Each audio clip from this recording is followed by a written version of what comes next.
Bonjour à tous. Bonjour à tous. Salut dans le rôle, tout ça. Aujourd'hui, je vais vous faire. On va attaquer le mandala 6 avec l'hymne 18. C'est un hymne à Indra d'un certain Bharadvaja. Bharaspatia. Bon, je ne connais pas. 1, 2, 3, 4, 5, 6, 7. Il y a 7 mètres. Il est assez long. Hein. Enfin, assez raisonnablement long. Et 7 mètres, dont le fameux Trishtup. Mais bon, voilà, rien de spécial. Ce serait d'après Talageri, Shrikant Talageri, qui est quelqu'un qui a bien étudié le Rig Veda quand même, et qui défend la théorie de l'Out of India Theory. Le sixième mandala serait un des premiers, sinon le premier, je crois, le plus ancien. Donc je vous répète ce que j'ai déjà dit, on radote, on n'y peut rien.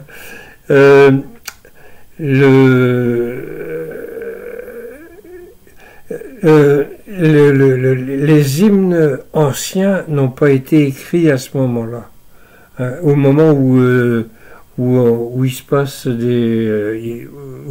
les histoires qui sont racontées dedans. Il s'est passé pas mal de choses dans l'ancien temps du Rig Veda, dans la première partie, hein, dans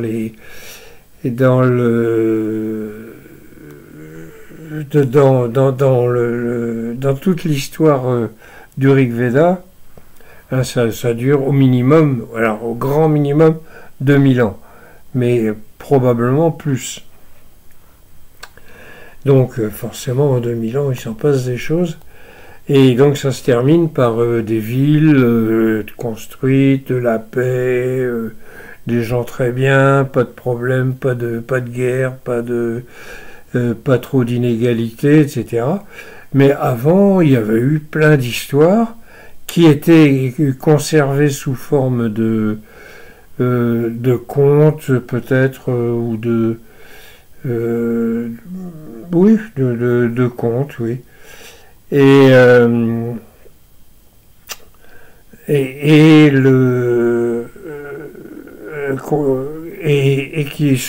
qui ont été mis ensuite sous forme d'hymnes, à peu près au minimum, on va dire à peu près au minimum, il y a 6000 ans.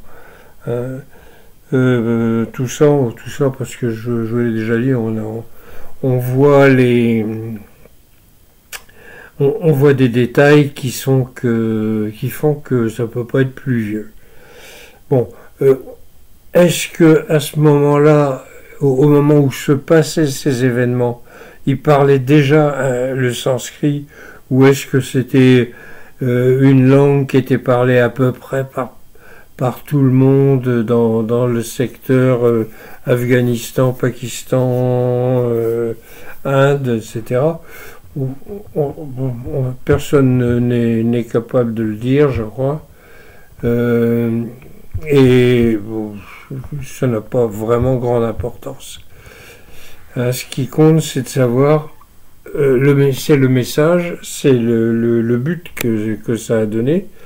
Disons qu'après toutes ces histoires-là, quand ils ont commencé à construire les villes, ils ont fait une civilisation qui a fonctionné au minimum 1500 ans. Donc 1500 ans, nous, ça remonte à oh, je sais même pas qui, à Clovis, hein, et ou à l'arrivée des Bretons en Armorique. Donc ça remonte quand même assez loin. Et pendant ces 1500 ans-là, il n'y a pas eu de guerre. Il n'avait pas d'armée, on n'a pas trouvé d'armes de guerre. et c'était très prospère. C'était une grande civilisation qui était grande comme 2 fois la France, qui était très peuplée pour l'époque, parce qu'à l'époque, il n'y avait quand même pas grand monde sur Terre. Hein, ils étaient un peu moins de 8 milliards. Et c'était, en fait, ils étaient, on estime la population à 5 millions à peu près. 5 millions d'individus, ce qui à l'époque était énorme. C'était la plus grande des 3 civilisations de cette époque-là. Hein. Il y avait la Mésopotamie, l'Égypte et celle-là. Et donc, celle-là qui avait une histoire, donc avant, comme aussi bien la Mésopotamie et l'Égypte, et partout. Hein. Il n'y a pas de génération spontanée. Et donc là, c'est un hymne à Indra. Voilà. Alors Indra, je vous rappelle, là, ça vient de la racine Ind, qui signifie force, énergie, puissance, etc. Alors physique évidemment, mais aussi spirituel, hein, parce que c'est double lecture, hein, sinon triple. Voilà, bon, alors on va y aller, on y va. Vénérer celui dont la puissance est supérieure, Indra, qui aime, qui n'est pas troublé, qui est beaucoup appelé, puissant, énergique, invincible. Faites croître le taureau avec ses hymnes des cultivateurs. Je le relis. Alors, vénérez celui dont la puissance est supérieure, Indra, qui aime, qui n'est pas troublé, qui est beaucoup appelé, puissant, énergique, invincible. Faites croître le taureau avec ses hymnes des cultivateurs. Je ne sais pas si je vous ai dit le numéro de l'hymne, hein, c'est le mandala 6, hymne 18. Pour si vous avez le texte sous les yeux, ça tombe. C'est quand même plus pratique. Mais bon. Alors. Bon, ben là, il n'y a pas grand-chose à dire. Hein. Donc, Indra est qualifié de guerrier aussi dans d'autres hymnes. Donc, guerrier kshatriya, hein, c'est le mot qui convient, qui est devenu le nom de la 2e caste. Alors, à la fin, hein, puisque les castes n'apparaissent qu'à la fin, il est probablement une fois que le soma avait disparu, ou en tout cas commencé à se raréfier. Voilà. Donc, alors, je reprends. Hein, vénérer celui dont la puissance supérieure, oui, Indra, qui aime, qui n'est pas troublé, qui est beaucoup appelé, puissant, énergique, invincible, etc. Faites croître le taureau avec ses hymnes des cultivateurs. Alors, le taureau, c'est Indra. C'est un qualificatif d'Indra, mais pas que de lui. Hein. Aussi, on dit ça aussi d'Agni, de Rudra, de Vayu, et d'autres, hein, sans doute, Varuna peut-être. C'est un qualificatif qui est très flatteur. Alors, avec ces hymnes des cultivateurs,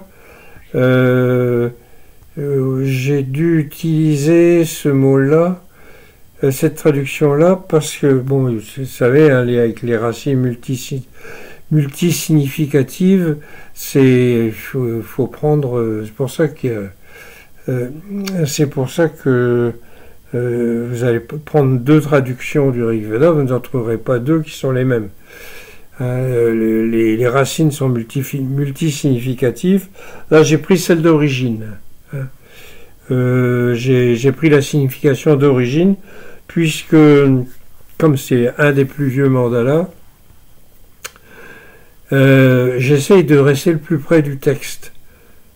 C'est pas facile, mais c'est quand même plus sain que de rajouter des adjectifs ou bien enjoliver les phrases pour que ça sonne mieux en français.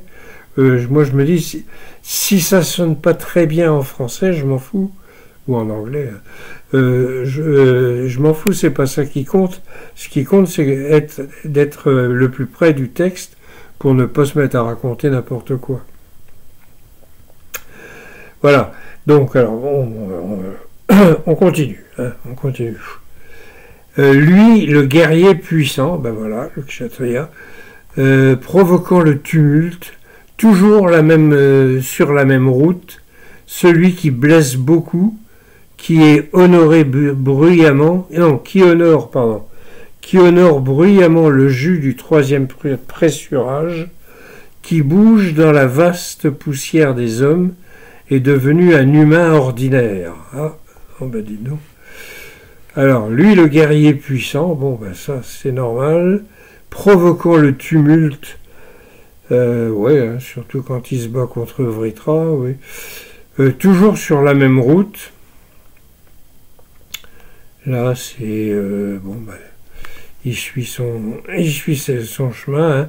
Celui qui blesse beaucoup, alors qui blesse beaucoup les ennemis, tout ce qui est tout ce qui empêche tout ce qui nous empêche d'atteindre la lumière. Donc il blesse beaucoup et ça fait sans doute aussi référence à des combats qu'il y a eu jadis. Qui honore bruyamment le jus du troisième pressurage. Donc là, c'est le jus du soma. Le troisième pressurage avait lieu donc le 5e jour du sacrifice, hein, dans l'Agnistoma. Donc il y avait 3 pressurages. Le pressurage du matin, celui du midi et celui du soir. C'était quand le soleil se couchait. Donc ils buvaient encore le soma au coucher du soleil, et donc l'effet de la psilocybine durait jusqu'à minuit environ, quoi. Hein, puis après ils allaient se coucher parce que 18 heures de psilocybine, c'est bon, fatigant, on va dire. Alors, le jus du troisième, qui honore bruyamment le jus du troisième pressurage, qui bouge dans la vaste poussière des hommes, est devenu un humain ordinaire. Donc Indra est devenu un humain ordinaire. Pour une raison que je ne sais pas. Voilà. Et il honore bruyamment le jus du troisième pressurage. Ce qui est important aussi à savoir, d'un point de vue technique, c'est que les champignons, quand il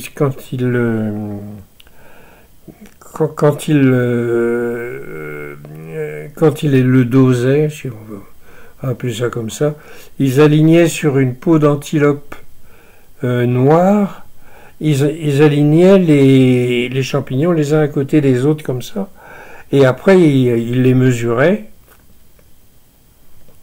Il en fallait une certaine quantité, ils étaient quand même 18 à en boire, hein. Il y avait 16 prêtres plus le sacrifiant et sa femme. Donc il fallait une certaine quantité. Et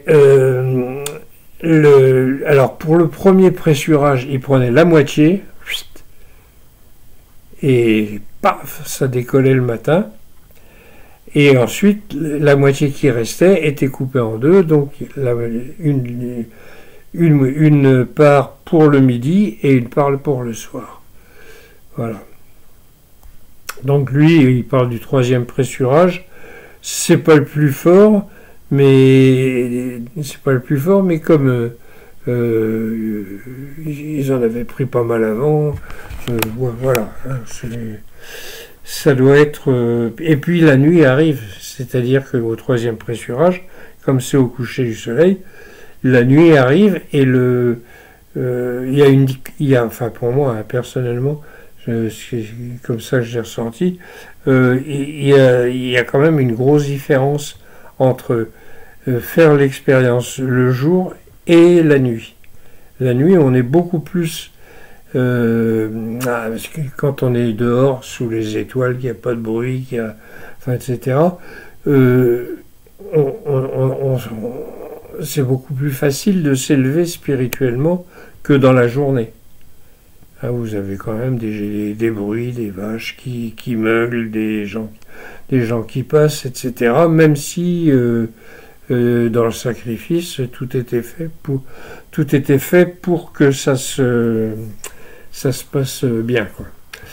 Voilà. Donc le troisième pressurage, peut-être que c'est au moment où, au niveau spirituel, c'est quand même la nuit que c'est plus efficace. Hein. Personnellement, c'est mon avis.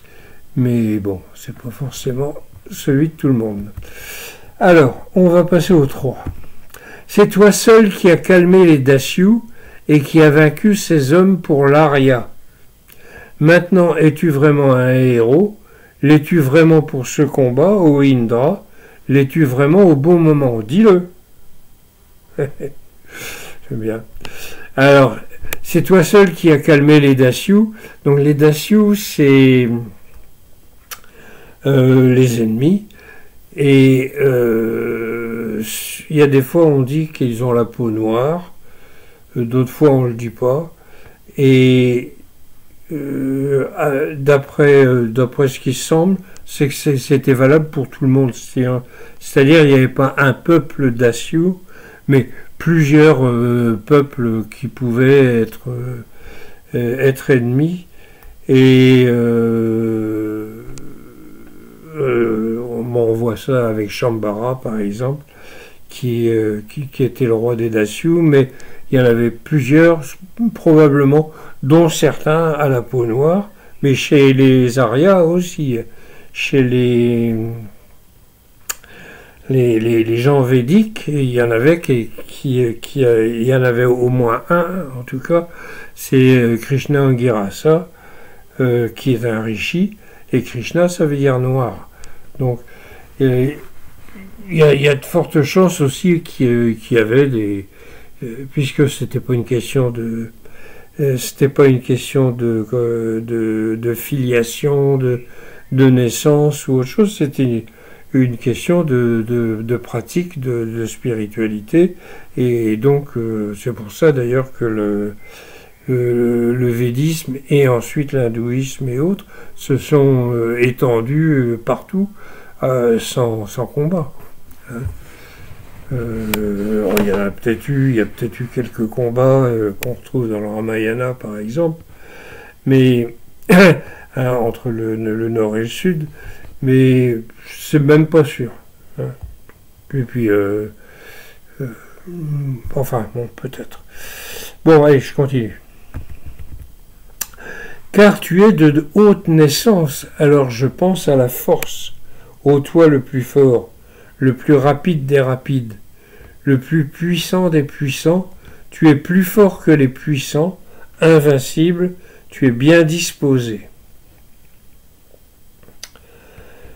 Car tu es de haute naissance, alors je pense à la force, ô toi le plus fort, le plus rapide des rapides, le plus puissant des puissants, tu es plus fort que les puissants, invincible, tu es bien disposé. Bon, ben voilà, ça se discute pas trop. Le 5. Hein. Qui soit notre vieil ami pour vous, pour les Anguirras, pour ceux qui parlent de la caverne, celui qui les ouvre toutes et qui tue. Ah tiens, j'ai mis une... Et qui tue, c'est quoi? Ah ouais, bah, qui tue tout ce qui nuit à l'illumination, bien sûr. Donc qui va devant, qui est vigoureux, qui fait des actes merveilleux, qui fertilise en permanence. Qu'il soit notre vieil ami pour vous, pour les Anguirras. Les Anguirras, c'est donc les gens qui se réclament d'Anguirra. d'Anguirras, qui était un des premiers rishis. C'est aussi un qualificatif plutôt flatteur, enfin bon, parmi les Aryas. Pour ceux qui parlent de la caverne, alors c'est la caverne où les panis avaient caché les vaches. Hein, c'est une histoire d'éclipse hein, qui est racontée sous forme de mythe comme ça. Donc les panis avaient caché les vaches dans les cavernes, donc du coup il faisait noir, parce que les vaches représentent la lumière, et Indra a cassé la caverne pour libérer les vaches, et la lumière est revenue. Donc c'était, en fait c'est une éclipse qui a eu lieu il y a presque 6000 ans. Celui qui les ouvre, toutes, qui tue, donc qui tue ce qui gêne l'illumination, qui va devant, qui est vigoureux, qui fait des actes merveilleux, qui fertilise en permanence. Bon, on continue dans les éloges. Car il est le puissant qui s'enivre avec l'offrande, avec ceux qui réfléchissent, agissant efficacement dans la victoire sur l'obscurité, celui qui donne un enfant pour prolonger la famille, ce puissant et héroïque a violemment secoué ceux qui s'approchent. Ceux qui s'approchaient, c'est au passé. Car il est le puissant qui s'enivre avec l'offrande, bah oui, il adore le soma, et on dit qu'il a un gros ventre à cause de ça, justement. Il boit beaucoup de soma, et donc ça lui fait comme un ventre de buveur de bière. Sauf que le soma et la bière, c'est pas du tout la même chose. Pour ceux qui parlent de la caverne, celui qui les ouvre toutes, qui tue, qui va devant, qui est vigoureux, qui fait des actes merveilleux, qui fertilise en permanence. Car il est le puissant qui s'enivre avec l'offrande. L'offrande étant le soma. Effectivement, ça enivre un peu. Rien à voir avec l'alcool. Alors, je vais vous lire le truc en entier quand même. Car il est le puissant qui s'enivre avec l'offrande, avec ceux qui réfléchissent, agissant efficacement dans la victoire sur l'obscurité, celui qui donne un enfant pour prolonger la famille, ce puissant et héroïque a violemment secoué ceux qui s'approchaient. Car il est le puissant, un petit problème de nez, c'est pas grave. Car il est le puissant qui s'enivre avec l'offrande, le soma, avec ceux qui réfléchissent, donc avec les autres, les rishis, les gens qui vont dans les sacrifices, agissant efficacement dans la victoire sur l'obscurité. Alors, je me rappelle plus quel mot c'était. C'était possible que ce soit Vritra, que j'ai traduit par obscurité. Possible. Mais possible que ce soit un autre mot aussi. Vritra, il est représenté sous forme d'un serpent qui retient les eaux, mais la racine de Vritra veut dire couvrir ou cacher. Et il cache la lumière parce que quand Indra lui balance sa foudre, il le tue et du coup ça libère les eaux. Donc ça peut être un nuage, mais ça peut être autre chose aussi. Mais bref, le truc c'est que Indra combat l'obscurité et la détruit, voilà. Alors, celui qui donne un enfant pour prolonger la famille, bon, ben ça, oui. Ce puissant et héroïque a violemment secoué ceux qui s'approchaient. Ceux qui s'approchaient, ça devait être les ennemis, hein, quand même. Par sa grandeur et son nom immortel, il propage les générations d'humains. Il obtient les richesses par sa force et sa splendeur, par son énergie. Il est le plus viril avec qui l'on s'unit. Oula, je recommence. Par sa grandeur, par son nom immortel, il propage les générations d'humains. Il obtient les richesses par sa force et sa splendeur, par son énergie. Il est le plus viril avec qui l'on s'unit. Bon, l'union, c'est à la manière du yoga, hein, c'est l'union, quoi. Ça n'a rien de physique, ça n'a rien. Oui, bref, vous m'avez compris. Celui-ci qui ne doit pas s'évanouir, qui ne peut pas être faux, qu'il soit l'homme au nom du bien connu, Indra a contourné Chumuri et Duni, Pipru, Shambhara et Sushna pour secouer les villes, même en y dormant maintenant. Alors, ouais, on va revenir là-dessus. Celui qui ne doit pas s'évanouir ne peut pas être faux. Il ne peut pas être faux. Qu'il soit l'homme au nom du bien commun. Indra a contourné Chumuri. Je ne sais pas qui c'est, Chumuri. Et Duni. Alors Duni, il y a une note de bas de page que je vais revoir. Ah, c'est 2 démons. D'accord. Pipru, Shambhara. Shambhara, c'était le roi des Dasyus. Enfin, de certains Dasyus. Et Shushna, qui est le fameux, le tauride, une sécheresse, quoi, terrible. Une sécheresse terrible qui a peut-être eu lieu il y a très longtemps, il y a 8200 ans, je crois. Oui, voilà. Donc, alors, Indra a contourné Chumuri et Duni, donc qui étaient deux démons. Pipru, Shambhara, donc Pipru, je ne sais plus, mais Shambhara, donc oui, c'était un ennemi, et Shushna, la sécheresse, oui, bien sûr, pour secouer les villes. Alors on dit que Indra a détruit les 100 villes de Shambhara, de Shambhara, oui, donc ça n'a rien à voir. Oui, oui.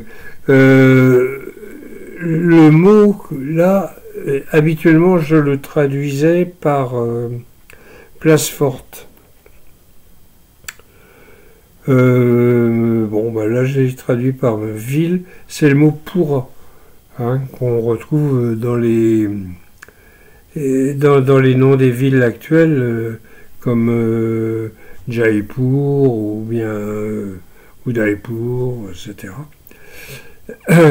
Et qui veut dire au départ village plus ou moins fortifié ou protégé, et puis c'est allé jusqu'aux villes, quoi, pour donner des... Mais là, à l'époque, il n'y a pas de ville en briques, il n'y a rien du tout. Ça viendra, ça... à l'époque à peu près du 8e mandala, les 8, 9, 10, quoi, les derniers mandalas surtout, et tout ça surtout dans le 10e, hein, où c'était vraiment l'époque, la grande époque mature, quoi, hein, où c'était plus du tout la vie à la campagne, etc. Ah, il y avait quand même des campagnes, mais... Même en y dormant maintenant, oui, donc même quand il dort dans ces villes-là. Par ton énergie et ton rayonnement qui s'élève, ô toi le tueur de Vritra, tiens-toi sur ton char. Ta foudre résonne dans ta main droite, affaiblis les illusions, ô toi qui es riche en dons. Par ton énergie et ton rayonnement qui s'élève, ô toi le tueur de Vritra. Alors, c'est un de ces qualificatifs, donc le fameux Vritra dont je vous parlais tout à l'heure, c'est l'obscurité, c'est ce qui empêche la lumière d'arriver, et en même temps, ça retient la pluie. Pas la pluie, ça retient les eaux. Les eaux. Alors, j'ai pensé pendant un moment que ça pouvait empêcher certaines rivières de couler quand il y a des phénomènes qui se produisent avec un blocage de l'eau, etc., comme ça arrive quelquefois, et ça provoque, une fois que ça déborde, que ça provoque des dégâts terribles. Hein. Mais là, c'est pas ça. C'est peut-être la pluie, c'est peut-être, je sais pas. En tout cas, c'est toi, le tueur de Vritra, c'est un de ses noms. Il tue l'obscurité. Tiens-toi sur ton char, ta foudre résonne dans ta main droite. Donc, il est droitier. Affaiblis les illusions, ô toi qui es riche en dons. Riche en dons, alors peut-être en dons matériels, mais surtout là, dans les sacrifices. Dans les sacrifices, il s'agit de dons spirituels. Hein. Comme le feu sèche le bois, comme la flèche terrifiante brûle le démon, comme l'éclair, il a détruit les obstacles, haut ou bas, qui cachaient les hypocrites. Comme le feu sèche le bois, comme la flèche terrifiante brûle le démon, comme l'éclair, il a détruit les obstacles, haut ou bas, qui cachaient les hypocrites. Alors, je rappelle, hein, on est dans un sacrifice. Le but du sacrifice, c'est que le dernier jour, on boive le soma, et on ait donc une expérience spirituelle qui, entre autres, parmi ses effets, l'expérience spirituelle vous amène l'illumination, et en même temps ça tue votre ego. Enfin, ça le tue pas, ça le met de côté, et c'est pour ça d'ailleurs que toute la société, une fois les villes construites et tout, tous les maîtres de maison, tous ceux qui avaient les moyens, devaient boire le soma, c'était une obligation. Voilà, donc et donc ce qui empêche d'arriver à cet état-là, bah, c'est l'hypocrisie, c'est tout ce qui est pas bon en nous. Donc il faut s'en débarrasser, et puis et ça va beaucoup mieux après. Par 1000 chemins, ô majestueux Indra, que viennent les richesses avec les énergies, ici, ô fils de la force. Beaucoup appelé, celui qui n'a pas de Dieu s'enfuit loin du purifiant. Alors, par 1000 chemins, ô majestueux Indra, que viennent les richesses avec les énergies. Donc l'énergie que vous avez, qui vous est nécessaire et que maintenant on appelle la Shakti, dans dans le milieu du yoga, etc.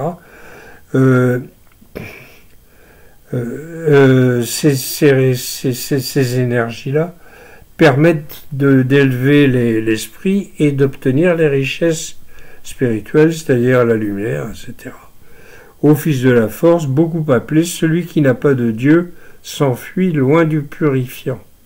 Le purifiant étant Indra, et celui qui n'a pas de Dieu, il se casse. La grandeur du très puissant, du solide, de l'agile a atteint les limites du ciel et de la terre. Aucun ennemi ni adversaire ne peut résister au conquérant au pouvoir magique. Donc la grandeur du très puissant, du solide, de l'agile a atteint les limites du ciel et de la terre. Sa grandeur est grande. Aucun ennemi ni adversaire ne peut résister au conquérant au pouvoir magique. Bon, ben là, il n'y a pas grand-chose à dire. Alors, 13. Cet acte que tu as fait, qu'il soit célèbre, quand avec Kutsa, Ayu Atitikva, tu as écrasé... Alors, je recommence. Je lis le truc et puis je rentrerai dans les détails après. Cet acte que tu as fait, qu'il soit célèbre, quand avec Kutsa, Ayu Atitikva, tu as écrasé plusieurs milliers sur terre, tu as élevé courageusement Turvayana. Bon, Turvayana, c'était quelqu'un qui était du côté des Kété Anaria, etc. Et avec Kutsa, alors Kutsa, attendez, il y a des notes, je vais voir ce que ça dit. Qui blâme, celui qui blâme, Ayu, la vie, et Atitikva, c'est qui va vers les serviteurs. Un roi probablement, probablement que c'est Divodasa. Tiens. Ouais, qui va vers les serviteurs. Donc tu as écrasé plusieurs milliers sur terre, plusieurs milliers d'ennemis, et tu as élevé courageusement Turvayana, qui devait être aussi quelqu'un de l'équipe là, mais voilà, hein, on n'a pas de détails sur ces gens-là. À part peut-être Atitikva, donc qui semble, et puis Kutsa aussi, avec qui il a combattu Shambhara, je crois. Ah non, c'était avec Divodasa, non, c'était avec Atitikva. Alors, par toi, tous les dieux s'enivrent l'ordre du meurtre de Vritra.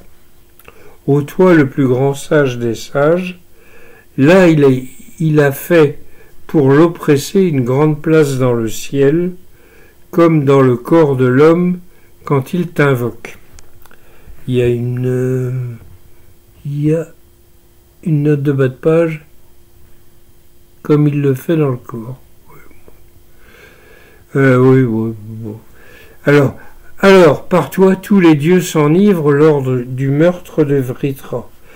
Donc, le meurtre de Vritra, c'est ce qui permet de voir la lumière arriver, et la lumière interne, bien entendu.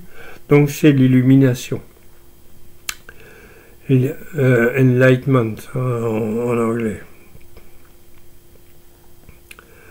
Et donc, que les gens s'enivrent lors du meurtre de Vritra, bah oui, c'est normal, hein, puisque c'est le soma qui leur permet de voir la lumière.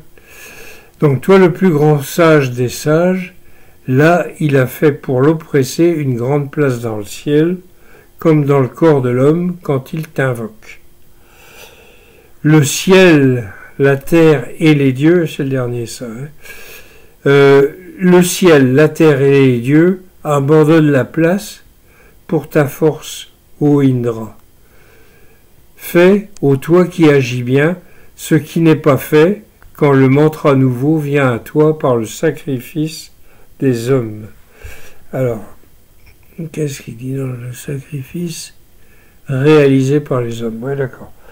Le ciel, la terre, les dieux, tout ça, abandonne la place pour ta force.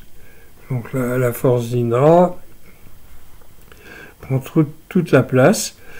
Fais, ô toi qui agis bien, ce qui n'est pas fait, quand le mantra nouveau vient à toi par le sacrifice des hommes, que les hommes réalisent.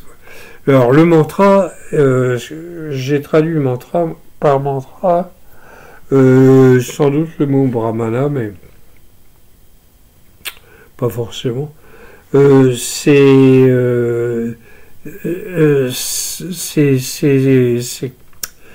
ces versets-là, si vous voulez, ces shlokas, ce qu'on appelle les shlokas, parce que les hymnes du Rig Veda n'étaient pas chantés ou récités ou déclamés en entier, sauf une fois, je crois, une ou deux fois, disons, lors du sacrifice l'Agnistoma, mais par contre, on extrayait d'un hymne ou de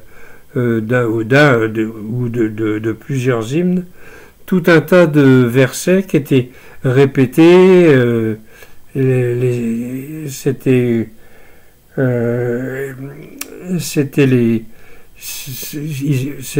hors contexte, mais d'ailleurs ça a donné certains mantras comme le Gayatri mantra, Tatsavitur Variniam Bhargo Devasya Dimai Dio Yona Prachodayat, etc. C'était on prend un shloka, un verset, et puis on l'enlève et il était mis dans les sacrifices. À tel moment, on va dire celui-là. À tel moment, on va dire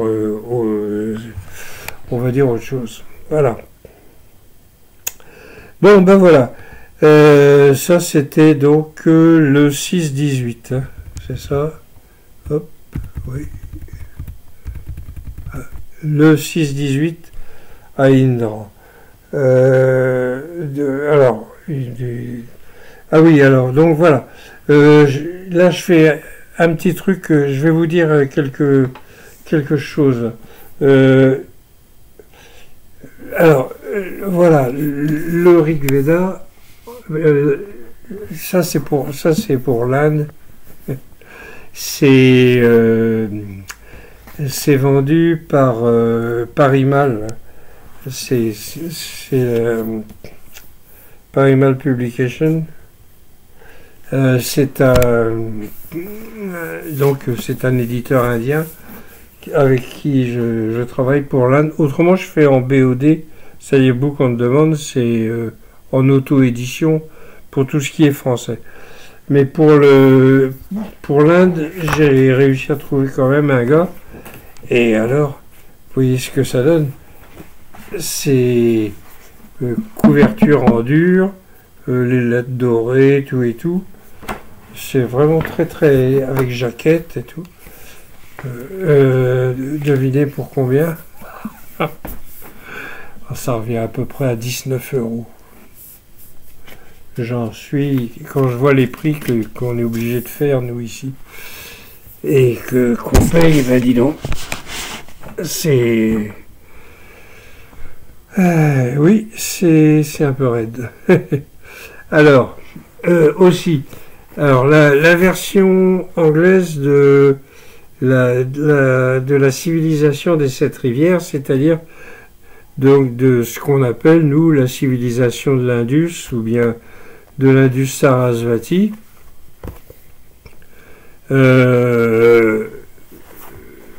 qui était donc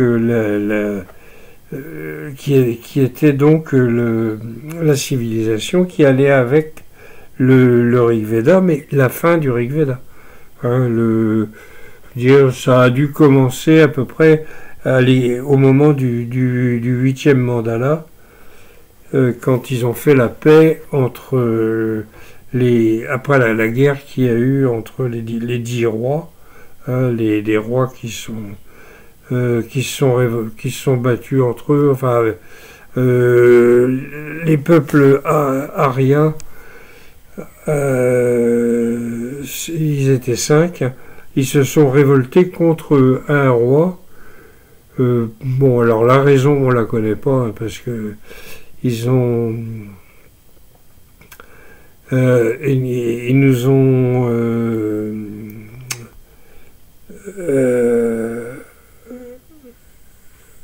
si, enfin, on ne sait pas si la raison qu'on nous donne, c'est que il y avait un rishi qui était le purohita du roi Sudasa, qui a été remplacé par un autre rishi. Donc le premier l'a pris de travers et a monté une révolte contre ce roi-là.